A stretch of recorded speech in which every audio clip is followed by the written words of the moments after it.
తెలంగాణ మంత్రి కోమటిరెడ్డి వెంకటరెడ్డి ఆసక్తికర వ్యాఖ్యలు చేశారు. వచ్చే ఎన్నికలలో తనను భారీ మెజారిటీతో గెలిపిస్తానని మాటిస్తేనే పోటీ చేస్తానన్నారు. తనకు ఆశలు లేవని, ఇప్పటి వరకు తనకు సొంతిల్లు కూడా లేదన్నారు.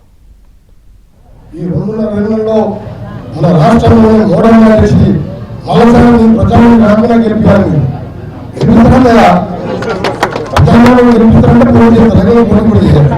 ఎందుకంటే నాకు ఏం అవసరం లేదు. ఆ చట్టం ఉన్నది గవర్నమెంట్ ఇంట్లో ఉంటా, కిరాణంలో ఉంటా, కేవలం చదివిస్తా. కానీ నాకు సొంతంగా ఆ ఇల్లు భూమిని కూడా మూడకాయ ఉన్నది. ఎందుకంటే ఇల్లు అనుకొని రిటైర్ ఊళ్ళో ఉండొచ్చని నీళ్ళు ఉన్న పేదలను పనిచేసి గ్రామంలో ఉన్న పేద దళితులకు ఖాళీలు కట్టించి మా భూములను చేసి ఉంటున్నాం.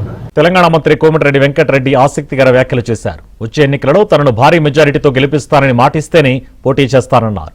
తనకు ఆశలు లేవని, ఇప్పటి వరకు తనకు సొంతిల్లు కూడా లేదన్నారు. ఈ 2002లో మన రాష్ట్రంలోని మోడల్ చేసి మలసని ప్రజలను రాకుండా గెలిపారు. గెలిపిస్తారా ప్రజలను గెలిపిస్తారంటే పోటీ చేస్తారు, పోటీ చేశారు. ఎందుకంటే నాకు ఏం అవసరం లేదు.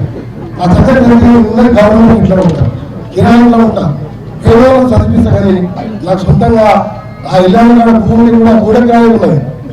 ఎందుకంటే ఇల్లు అనుకొని రిటైర్ ఊళ్ళో ఉండొచ్చని నీళ్ళు ఉన్న పేదలను పనిచేసి గ్రామంలో ఉన్న పేద దళితులకు ఖాళీలు కట్టించి మా భూములను చేసి ఉంటున్నాం.